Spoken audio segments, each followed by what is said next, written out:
Juniper Books presents The Luckiest Man in the World by Molly Cutpurse, narrated by John Crabtree PhD from his notes recorded at the time. Chapter 16. 6th of June, 2026. This time, when I awoke on my third day, my stubble was noticeable by now, and as I was able to smell my own underarms, I reluctantly took a shower, with some difficulty because of my injury. And it was only when I was washing myself that I noticed yet another hatch opened in this smaller room, and in it I saw clothes, fresh clothes. Seeing them just made me angry. I don't need to explain why. Breakfast followed, and the timing of it, immediately after I had dressed, proved that I was certainly being observed. With nothing else to do, I played chess on my iPad against the computer and lost at its highest setting, which didn't surprise me as I knew I was not at my best. But then, just as I had finished, I heard a different sound, and it sounded like steam escaping from a kettle. I glanced around, but noticing nothing out of the ordinary, but then felt a little lightheaded. And that was that. 7th of June, 2026. I awoke, lying on the bed, not understanding how I got there, and as confused as ever I was likely to get. Apart from a fresh bandage, nothing had changed at all, and I sat upright for just a moment before the hatch opened, and I saw the usual plastic dish. Upon looking at it, I saw the usual porridge, not the type of meal I was now accustomed to getting in the evening. But I was far from hungry. However, I was thirsty, so I took a can of soda from the fridge and drank it, staring wordlessly into one of the cameras until I thought of something to say. You know, if your intention was to drive me insane, then you're going about it the right way. Hours, I guess, passed, and it seemed a long time until I received my usual evening meal, by which time I came to believe that hissing noise had to be some kind of gas that knocked me out. So they were taking care of my injury while I was unconscious. No human contact at all. Depression flooded and consumed me, and I found I had no interest in doing anything at all. Until I slept, all I did was lay on the bed while I stared aimlessly at a spot of dirt on the plain brown carpet. That is, until I heard sounds behind the door, and I stood, my heart beating increasingly faster. But the person who stood in the doorway in front of two large soldiers was not welcome. Not even in my desperate state of wanting to talk to anybody so much. Maximilian did not so much stare at me, but ogled me as if I was some exotic creature from outer space. I faced my tormentor, breathing heavily, and waited for him to speak. But he didn't. He, just as slowly as you like, edged himself in, and then silently sat in the only chair while the soldiers took up positions either side of him. When he spoke, he sounded almost insanely cheery, as if he were addressing a friend who had just met in the park. "Good morning, John. How are you this morning?" Although I had had my suspicions that he was the initiator of what I was undergoing, I was still surprised, and that must have shown on my face. "You are surprised to see me, I expect." "Nothing surprises me anymore." "Then we find ourselves in agreement, because nothing surprises me about you as well. Your profound stupidness, for instance, for throwing away the most unusual gift that possibly any human being has been given. But I am interested nonetheless. Why did you do it? I don't have to explain anything to you, but you explain something to me. Why am I here? Well, it matters not if you don't wish to tell me. I can make a stab at it anyway, and I'm sure my guess would not be far from the truth. But as to why you are here, that is simple, my boy. You are here to be examined. But I'm of no use to you. The marks have been destroyed. There is nothing left. Possibly. What do you mean by that? Let me answer that with a question. What time and day is it? My brain, which was racing, came to a sudden enlightenment, and my brain dropped open a little. I thought so. You had me gassed. What did you do? And how did you get permission to hold me here illegally? My boy. When one is under the influence of so much considerable power, there is no difference between illegal and legal. But you surprise me that you even asked such a question given your intelligence and what you had the power to do. But I've no longer got that power. Yet your intelligence remains. And as to the legality of being here, you can classify yourself into a category that might be labelled as extremely dangerous to the sovereignty of this nation. His Majesty's government certainly has. I most certainly do, given what I experienced firsthand. What are you talking about? I'm no threat to anybody. I never have been. You think not? I suppose sending a woman to 1946 against her will counts as a non-threatening action? She was going to expose me. I was forced to do something. You see, my dear boy, you are not the first person to grab himself some power and then wield it over others. Another word I would use is dominate. And it is for that very reason that you are here. We simply cannot have what is the equivalent of a loose cannon running about the countryside, doing whatever he wants. But I can't do that anymore. I destroyed that part of me. Maximilian nodded slowly as he produced one of his thin, home-rolled cigarettes and then lit it, offering one to me, to which I shook my head. Did you hear me? I said I heard you. How did you get permission to keep me here? One of the easiest things in the world. Once the appropriate legal persons were approached, not a single one had any hesitance or showed any sign of defiance to what I proposed. I don't believe you. If I've done something wrong, then I believe the police can hold me for 24 hours only. I've been here a lot longer than that. How did you manage that? All he did was stare at me with a blank expression, and that was enough for the truth to dawn. So I'm being held here illegally. Let me ask you something, John. Let me propose that there is a man who has managed to accumulate for himself a hugely destructive power. A power so great that its use would change the very world in which we live. Perhaps a power so extreme that it had the possibility of even ending the human race, or perhaps even change the world as we know it. Do you think the essence of right and wrong comes into play at all if the population wants that man gone, or at the very least, stripped of his power? That's plain stupid. 9 billion people on the planet, John, and you, as far as we are aware, is the only person who had the ability to manipulate time. You had the power to destroy everything. Such a situation goes far beyond legality.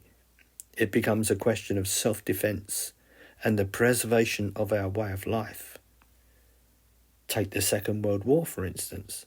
Was it right or wrong that we declared war on Germany in 1939? Some might argue the point, of course, but the truth was, if we had not done something, then our entire way of life may have been compromised. Now multiply that scenario by perhaps an unknown factor, and you can understand why legality has no place here. But I don't have that ability anymore. Aren't you listening? At that moment, that is true. But here I return to your unfortunate and prolonged bout of unconsciousness that we induced. What did you do? We did tests, a great amount of tests. And what did you find? Nothing, I suppose. On the contrary, dear boy, we uncovered a great deal. Perhaps 90% nobody here as yet understands, but we uncovered things notwithstanding, such as... I am surprised that you have not asked me as to where you are. I don't see the point. You're not going to tell me, are you? Quite right. There is no need. But I will tell you that it is isolated. And I will mention that, have you any idea how many academics and scientists turn down the offer of working here in order to understand you? It surprised me, I can tell you, and I can also reveal that their scepticism to believe in what I proposed went a long way to furthering the belief that ignorance is rampant, even in the scientific community. And we cannot have ignorance taking precedent over something like you.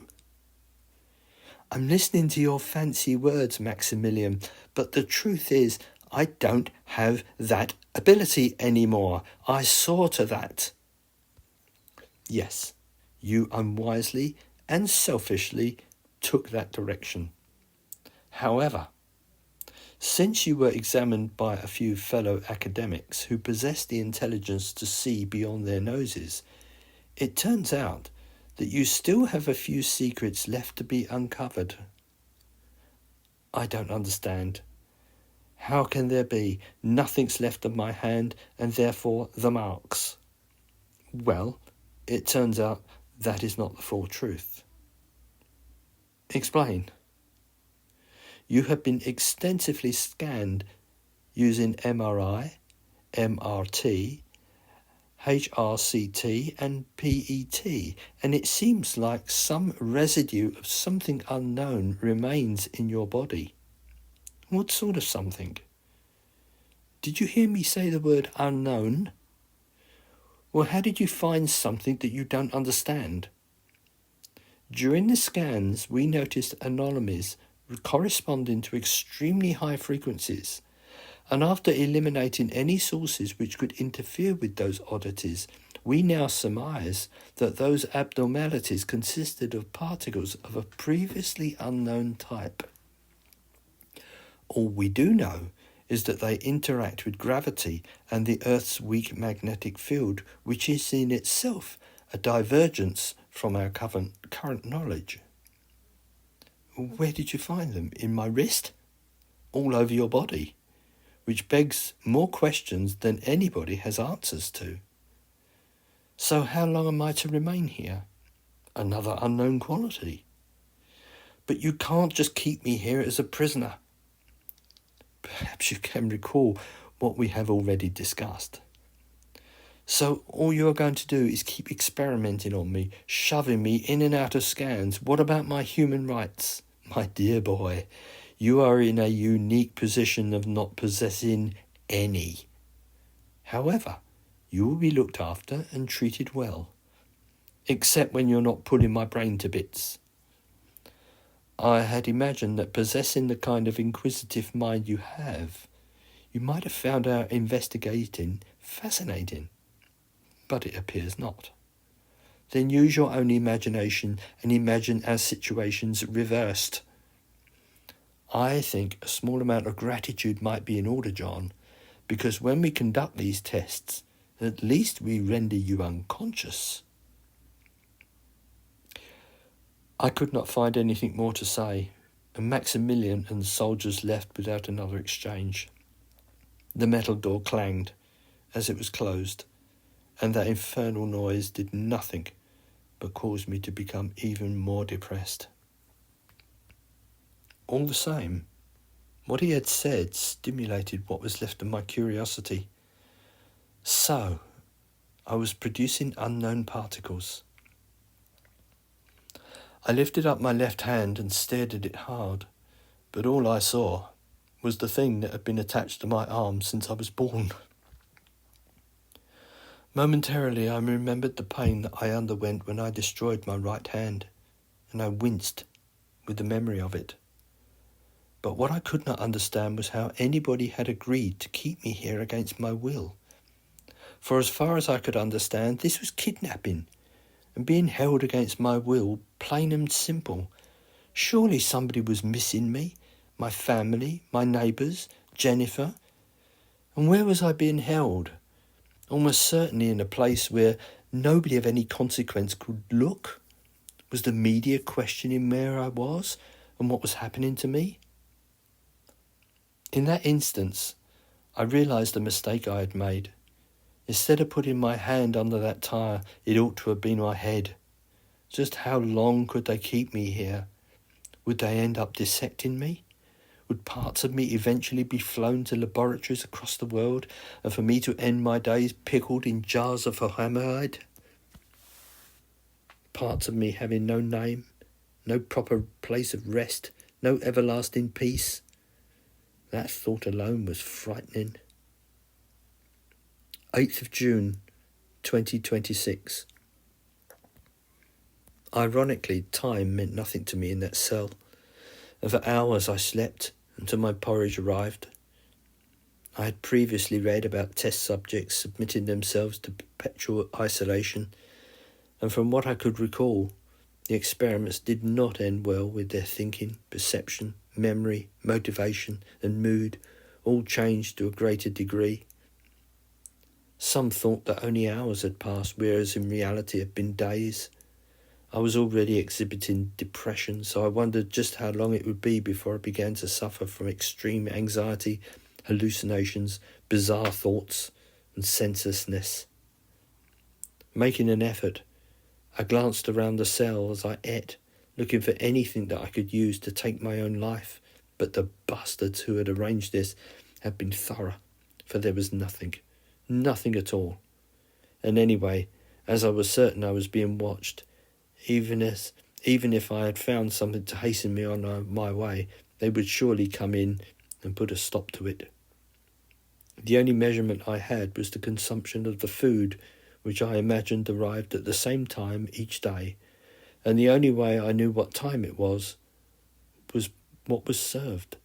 I was always given porridge in the morning, soup and bread for lunch, and meat and potatoes and vegetables in the evening.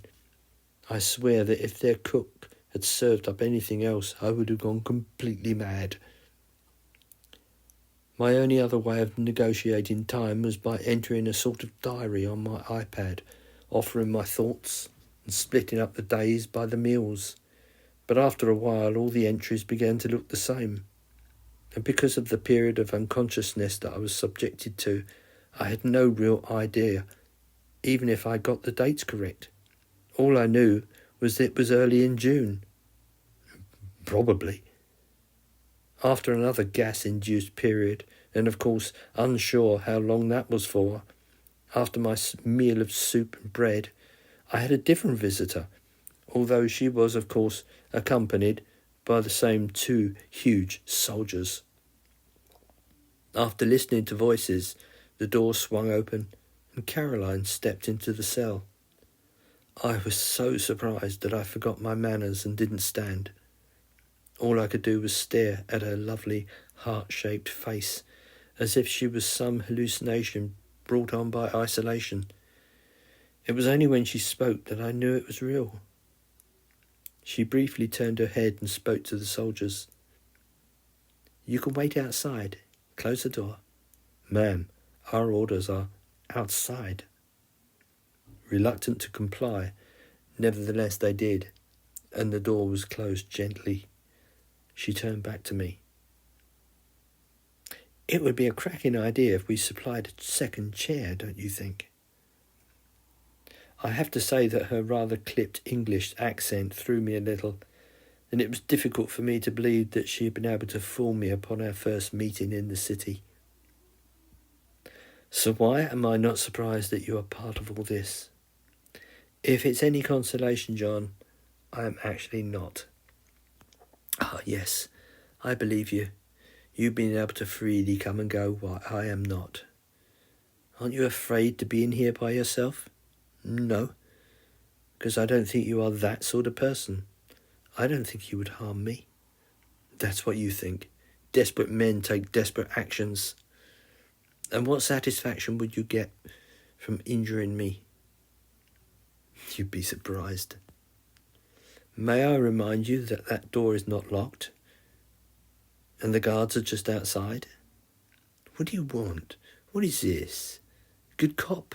Bad cop? John, what I would like is for you to tell me exactly what happened on the day when you obtained those marks. Why? I've told the story often enough. Repeating it is futile. You've never told it to me. And why should I? Just ask your insane brother. Because I'm asking you.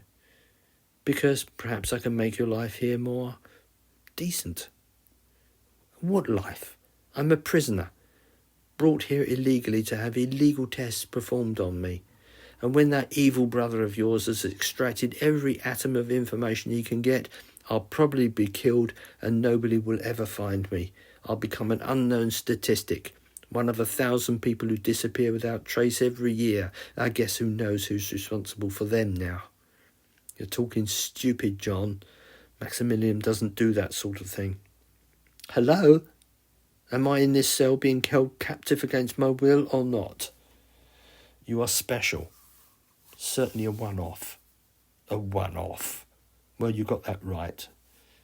I don't know why he just doesn't kill me off and get it over with. It's my body he's interested in, not my mind.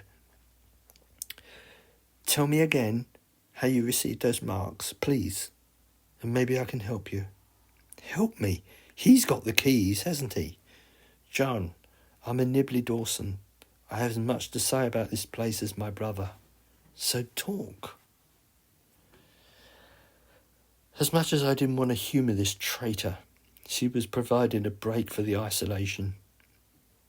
And so therefore, more for my own mental health, rather than to add to her and her brother's knowledge about the strangest thing ever to happen to me, I began to relate exactly as best as I could remember what happened. And the telling of it lasted a reasonably long time, although I did stretch it out as much as I could, knowing that when I was done I'd be left on my own again. I have to say that as she listened so intently, she didn't have that wide-eyed look that her brother had. Perhaps it was the way her eyes softened, and the fact that she never interrupted me, but I gained the distinct impression that she felt sorry for me. I don't need to go any further, do I? Got enough information now? I've no doubt that your cameras and microphones have picked up everything. That was well documented, John, thank you. And now you can do something for me? Oh? How's my family? And don't tell me that you don't know, because anybody who can pull this off easily keeps tabs on an address. So what about it? It's too early to say, John. You've only been here less than a week, but I can confirm that they are concerned. And have the papers picked up on anything? Surely Jennifer Martin, the reporter, is making inquiries? I don't know. Truly, I don't. Listen, John. If this makes you feel any better, Maximilian has no plans to what? Get you out of the way permanently. That's a nice way of putting it. He's going to keep me alive then, in here, while he experiments on me. Oh, I feel a lot better now. John, there's something else. Oh, worse than that? I can't imagine. No, it's about how we met. Yes, you pulled a fast one there, didn't you? Must be easy to sail through life with your beguiling looks and cheating to get what you want. How stupid was I? No. Will you listen? Remember when I told you that you have an ally? If I remember correctly, you indicated that you have an ally in me, not the other way round. All right. But does that matter? Why are you here today? Today? Talking so nicely. What is it with you two? I'm here because my brother is not. He's in London at the moment. So? Everything I told you before was true, John. And the truth of it is that I'm hardly content. It's true that I was not mentioned in my father's will. I get by on a small trust. Everything was given to Maximilian, and he rules everything. And I'm saying that I have no loyalty to him. The truth is, since my father died, I never have once I learned that I have been dropped from his will. Why should I believe you? Caroline, I'm not stupid. I know that every single word is being recorded, and files can be erased. And why would you do that? Allow me to tell you another fact about myself, shall I? Go on. I have to fill up the day somehow. It will upset you. I have to warn you. You know what's going to happen to me, don't you? Just listen. She moved towards the table and rested herself against it. I have to tell you, John, that I have no memory whatsoever of meeting you in the city, and that one other time, those times you mentioned. The implication was immediately shocking, and I stood. That can't be. How can that be? That means that I am yet to do it. I know. No, that's not possible. Unless Maximilian has managed to solve... I told you you'd be shocked. So, that's what I'm doing here? And I'm afraid there's more. I'm listening. He knows exactly about your family. And let me say that he is ruthless. He can't threaten me more than he's doing. I'm being used like a bloody puppet. So he's going to figure out how it's done.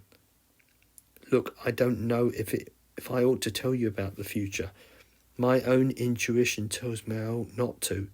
Yeah, I know the feeling. So let me take a wild guess now. You want something else to happen. I can't say any more, John. I mustn't. But whatever happens, I want you to know that I'm on your side. Okay, if you are, then walk me out of here. If Maximilian's not here, I can't do that. This place is formidable.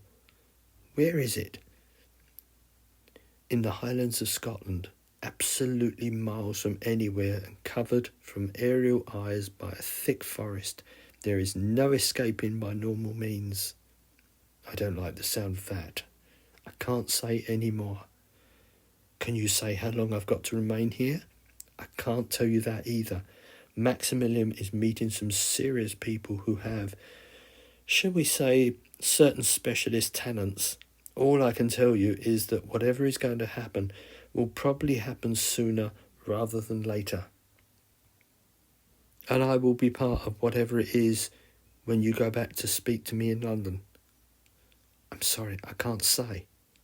You mean you can say, but you've decided not to? Something like that. I'm sorry, but it's for your own peace of mind. So Maximilian is going to work out how it's done, is he? Interesting. I'd like to know too. And you will, I promise. That implies that it's got something to do with me. She walked away from the table and stood near the door. I am on your side, John. Just have a little patience. She nodded with a knowing look and then tapped on the door, which opened immediately. After it was slammed shut, I was left as confused as ever I was. There were so many different types of thoughts going round in my head that I was unable to focus on a single one. But one voice was louder than the others. If Maximilian cracks whatever it was that I once had, then just what was he going to do with it? The 14th of June, 2026? 6 days on, and my routine hadn't changed at all. My diary was filling up with nothing more than random sentences, most of which, if ever I get to read them later on, probably won't make any sense at all. But I did ponder deeply about the fact that here I am, a fellow with millions and millions in pounds in the bank, and I'd give it all away just to have a working SIM card that fitted my iPad. I wasn't able to get over the sheer stupidity of that. But check that date, because it was only an approximate. The fact of the matter was that I didn't really know, because since the 8th of the month I had experienced 2 losses of consciousness caused, I'm assuming, by that hissing sound. Of course, I had no memory of what they did to me. However, about the second time, I do have a memory of waking in a different room altogether.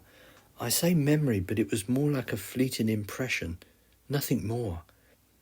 It could have been a dream for all I know, just a vague sensation of bland whiteness and a man with a beard holding a powerful light against my face. That was it, till this morning, because I woke up in an entirely different room, surrounded by machines linked to most of my body. Immediately I came to, a nurse's face appeared in my eye line, muttering soothing words which I now cannot remember.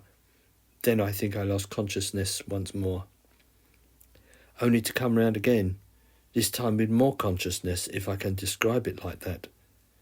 I felt no pain, most probably because of the morphine. I recognised the sensation from when I had that mass removed from my skull. However, despite that, I felt something was different, but at the time, that's all I felt. A kind of diffuse sensation only. I have a memory of a masked man standing over me, but then he simply melted away.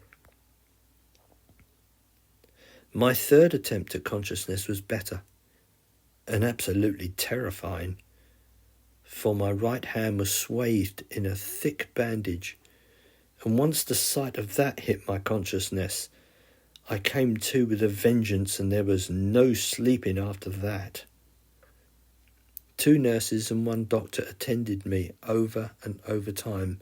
I was disconnected from the machine, and overall I think they were pleased at my progress. However, all remained mute to whatever question I asked. All they did was offer soothing supplications concerning my overall state of health. For the next 24 hours, all I was allowed was water, and eventually, of course, I became hungry. Then came the icing on this rotten cake, for the nurse appeared carrying a tray of food, and immediately behind her was Maximilian, looking neither sombre nor contented.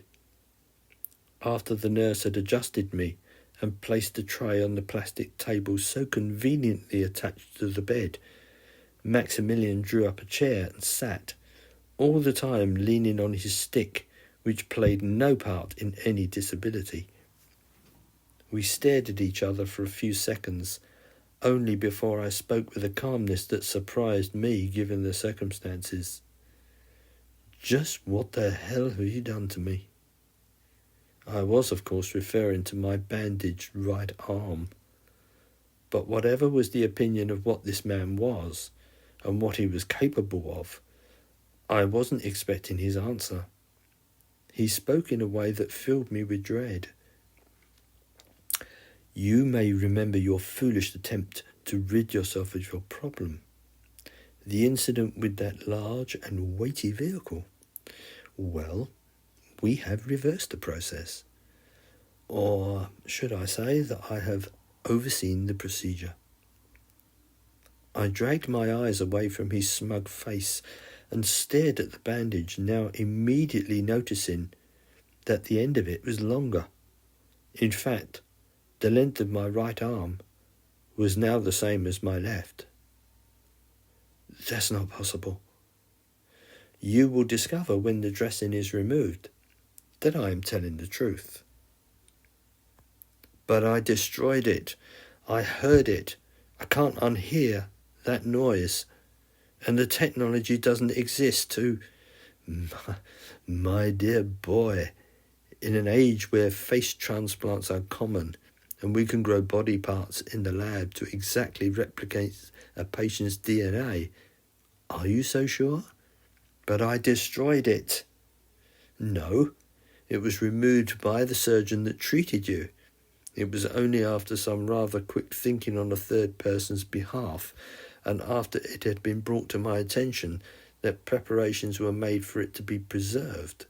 And since that time, after some, I'm afraid, major surgery replacing the crushed bones with ones grown from your own stem cells, your hand has been connected to a dialysis machine where it was constantly monitored. It was an innovative procedure, and the lessons learned may well prove to be beneficial for some poor souls who might be unlucky enough to lose a limb. However, I digress. Apologies. Reattaching it and connecting the new bones took a major operation, but I have been assured that it was entirely successful, right down to every muscle and nerve being attached correctly. So, John, I can offer you my congratulations. You're insane. Am I?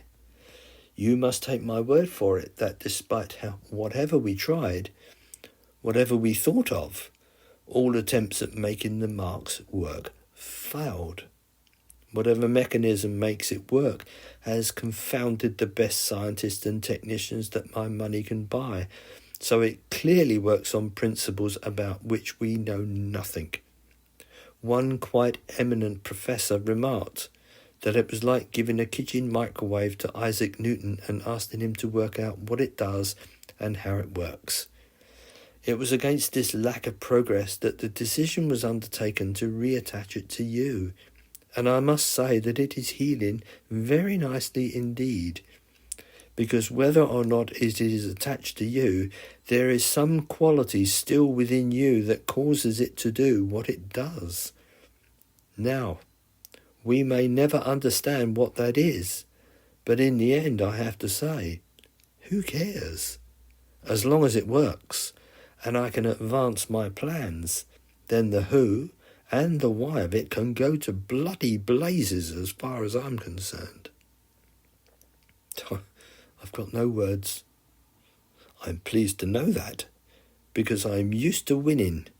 Your stupid and misguided attempt to better me was indeed just that, stupid and misguided. You would have had better luck throwing yourself under a train. I should have. However, you did not. And now, sooner than later, together you and I shall explore the cosmos.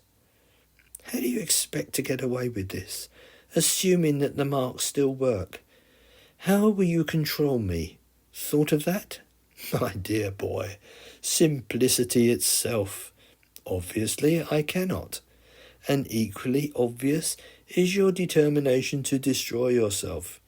Clearly, I cannot control you 24 hours of each day.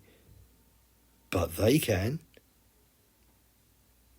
He was now pointing to a corner of the bland room, where I saw the same kind of camera set up that was in my cell.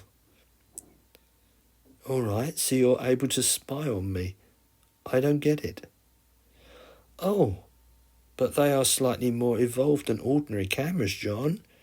Or rather, they are regular cameras, but their feed is attached to a state-of-the-art artificial intelligence algorithm that does far more than just allowing me to observe you.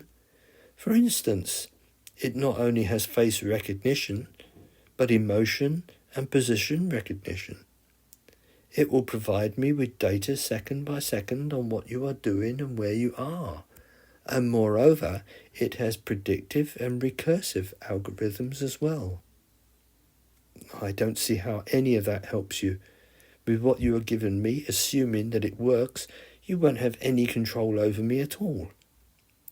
Maximilian then smiled at me in the worst possible way, the kind of smile that truly made me believe that he was indeed insane. But that's the beauty of this system, my dear boy, because the algorithm will know everything about you, and the moment it detects anything out of sequence, or what it thinks is irregular, it will immediately send a message to my mobile, where I can then remotely view the room. And if, Let us say the algorithm detected that you were no longer present in the room. All I would have to do is send a coded number to any one of 8 operatives working 24 hours a day who will be aware of where the members of your family are. Now, that coded message might contain anything, but the likelihood, if I can see that your living quarters are empty, would be 000. I'm guessing that you could probably figure out what that order signifies, even if you cannot know if it is your mother, father, or one of the girls. I've got nothing more to say to you. You're insane. You threaten me with destruction of my family. I mention this because I wish to prove to you just how far I am prepared to go to meet my aims. You would murder my family? That choice will be yours after you return to your room. My cell. That's a more accurate description. Enough of this for now, my dear boy. You will see that in the final analysis you will come out of this a far wealthier and contented man, no longer running from the authorities, admired and respected by all sections of society, and possibly even given a knighthood for services rendered. So what have you in mind if I refuse to cooperate? He moved to the door, but turned with a thoughtful expression. It still confuses me why such an important gift should have been given to a person who has little idea of how to use it for the benefit of mankind. A gift that can install peace between nations, one that can beautify and enhance it, to create a world where want, hunger and war does not exist. And what do you do with it? Play the national lottery? I suppose I'll have to come to terms with the fact that I will never understand that simplistic approach. Oh, what would I do? I'd have to turn to my mobile, won't I? As you might imagine, that conversation did not lift my spirits, and at that moment I yearned for more sleep. The only positive spin I could put on it was that I was not in pain. However, a few days later, when I was removed from that room by 2 taciturn doctors and placed back in my cell, I was able to feel the beginnings of the tips of my fingers, so whatever operation I had undergone appeared to be successful. 26th of June, 2026. I know that the above date is correct because my iPad reminded me it was Zoe's birthday. And so somewhere beyond my current enclosed existence, beyond the concrete walls, she would be celebrating the beginning of her 16th year, perhaps even wondering if her older brother is alive or dead. And in the future, if I have a future, I would further be reminded of it, as it was the day I was taken under guard, and this time fully conscious, to the same room as before, where 3 uncommunicative medical personnel, under sterile circumstances, removed the bandages, allowing me once more to gaze at that which I thought I had destroyed. When the final piece of gauze was removed, it was all I could do but mindlessly stare at it, and at the jagged, red lines, vertically and horizontally, where the surgery had taken place. I say it, because it no longer felt like my hand, even though I recognized the 2 small moles at the base of its little finger. Thereafter, the 3 began a series of tests, probing the sensitivity of its skin, and by their expressions I could see they were pleased. The hand itself, in appearance, looked nothing like my imagination had previously imagined it would look, because whatever they had done, and to what lengths they had gone to preserve it, they had obviously done a very professional job. Truthfully, I had imagined that it, in appearance, would look black, withered, crushed, and broken. But that was far from what I now saw. In fact, in some respects, it looked healthier than my left hand. It was only then that I came to realise that the surgeon who had undertaken its removal must have immediately begun some kind of preservation. And so I wondered again, under whose authority did that order originate? I don't think I need to look very far, do I? I can only guess that muscle memory came to my rescue, for within a day, back in my cell, once again, it began to feel like my hand. It drummed my fingers automatically. I picked up things in the same way I'd done since I had been a baby, and I even scratched an itch when its palm felt an irritation. In truth, I was amazed that the bones inside it were new ones, actually grown from me as the donor. How advanced would this tech be in, say, 10 or 15 years' time? But what did surprise me was the 10 inscrutable marks remained as clear as before. Which of course led me to wonder, how were they to be tested? And of more importance, put to what abominable use? I will admit to having thoughts of escaping straight away, and repeatedly I stared at the back of my hand, and in my imagination reminded myself of the sequence that would make it work. Yet my family's faces were all too clear to me, so clear that I found myself not making any facial expressions at all. Why help that algorithm? But I knew it was stupid given the parameters Maximilian had mentioned. I correctly figured that all it would take for an advanced AI to work properly will be only a couple of days, and I had been here, perhaps 3 weeks? More than enough time for it to learn my routines and my habits. So I resisted and turned to the subject that only offered some help. Caroline, who had not visited since that day at the weekend. That this did not surprise me, as Maximilian would hardly spend time away at this important juncture. He would, no doubt, be in conference with the well-paid and immoral doctors and surgeons and nurses, no doubt running tests and scenarios, and making headway in his plans for, what? World domination? I allowed myself a smile as I thought of that phrase. No, come on, I'm not in a film. And yet, in all seriousness, with my cooperation, he would have the ability to wipe out entire civilizations from history.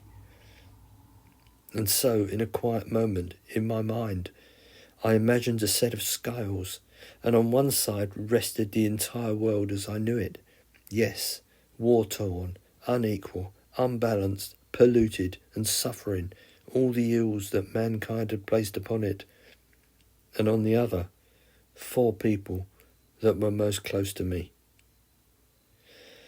Of course, I had no idea what changes Maximilian had in mind, but I half remembered a quote I read during my university years. Something about a camel being a horse, designed by a committee. Apologies to whomever wrote that if I misquoted you. But as I sat in my cell waiting for Maximilian's committee to take place, I again ran through the world as we know it today.